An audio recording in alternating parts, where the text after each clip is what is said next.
Hey, Ticats fans, it is your digital host, Louie B, here, broadcasting from my apartment, and we are getting set for the CFL Draft just a few short days away, and I'm very pleased to be joined by the Senior Director of Personnel and Co-Manager of Football Operations, Shawn Burke, to talk about the draft. And Burke, it's great to see you. How's everything going with you? Everything's going great. We're staying safe and, getting used to working in new reality right now, and we'll talk more about how it's impacted the draft and preparing for the draft and draft night. But it's been a great exercise in overcoming adversity and making the best of situations, and a lot's been learned. I have to imagine, is this something that, has brought in you guys as a management group, with all these obstacles that you have to kind of jump through? Is this something that you think has brought you closer and really given you a better sense of how this group works well together? I think from day one, Coach O has furnished a very collaborative work environment, but this has just solidified that. And there's stuff that we would be going through as a staff, I mean personnel, operations, and coaching staff, to make sure we're all working together for when the players get here. And instead of doing it person to person in the offices, we're doing it on Zoom calls like this. And it's great just to see people's faces at these times. From a personnel standpoint, I think it's given us the ability to work away from each other. We have the luxury in the Ticats, and it's been on the forefront of decision making with Drew and myself with our personnel staff hirings, is we all work under the same roof.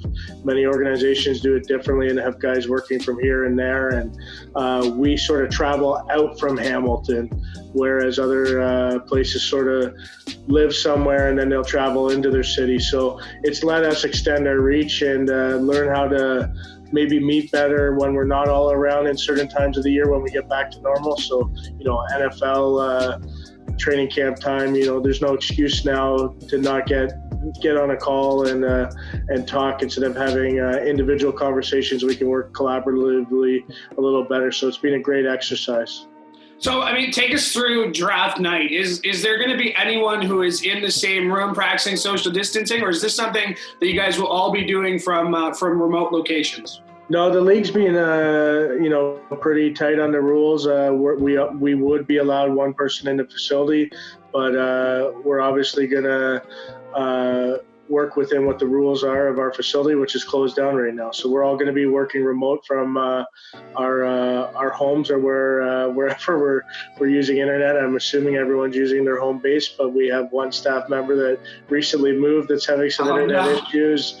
And, some people's houses are maybe a little less optimal for working on a draft night. So wherever everyone's working for, it'll be individually. We've thought through how we're going to work draft night. A lot of it's come through recommendations. The league office has done a great job of communicating with the NFL and on everything. We're not going to have 11 screen offices or anything like that, or blowing out walls of homes. As much as I'd like a home rental project, it can't be justified. But I think a majority of us will be working off a couple screens and our cell phone. And I don't see, our draft has always been a call-in draft. Where it's different is collectively we're not all in the same room together, but we're in the same room in the sense of we're going to be on a Zoom call like this, seeing each other's faces. I think there are going to be some challenges that can happen in a room compared to a Zoom call, but we'll overcome those. You mentioned challenges that you'll have to overcome. Obviously security has been something that was talked about a lot with the NFL. I have to imagine you guys are confident in what the league has done and what you guys have set up to make sure that this is as secure as possible. And I have to imagine you don't want some random person joining a Zoom call, as we've seen some horror stories so far. Yeah, absolutely. And you just do the research, and we've done our research on it, and we feel confident with it, and whatnot, that it'll just be the people that are expected on the call to be on the call. Speaking of draft night, of course, you have 2 picks in the first round. When you kind of you made the deal, of course, we all know what deal it was to get that pick. Does it let you be a little more adventurous? Does it let you kind of take maybe a bigger chance in that first round with those 2 picks? Well, I think when you're talking about draft picks, you're always looking at best available, but at the same time at the needs of your team. So there could be a ton of different scenarios.